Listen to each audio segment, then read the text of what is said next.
हकीम साहब, हलक का कौवा लटक जाए तो उसका क्या इलाज है? हलक का कौवा बाज़-औक़ात ज़्यादा बोलने की वजह से भी लटक जाता है। तकरीरें करने और नारे लगाने से भी लटक जाता है। तो इसमें आप वैसे तो फ़ौरी-फ़ौरी ना गरारे करें, शहद वाले पानी से गरारे कर लें या कुल्लियाँ कर लें, उससे भी फ़र्क पड़ जाता है। ये अगर थोड़ा बहुत मसला हो, कोई परमानेंट ना हुआ हो। इसके अलावा एक राई और सिरका, थोड़ी-सी राई ले लें, कोई 5 एक ग्राम, 10 एक एमएल सिरका ले लें।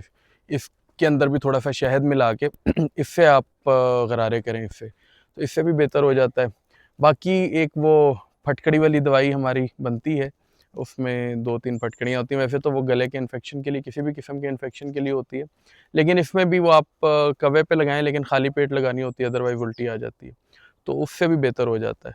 तो बस ये 2-3 चीज़ें, अगर तो ये इनिशियल स्टेज का हो। अगर ज़्यादा प्रॉब्लम हो और मुसलसल रह रहा हो, तो फिर किसी मुआलिज को दिखा के प्रॉपर इलाज कराना चाहिए। बहुत मेहरबानी।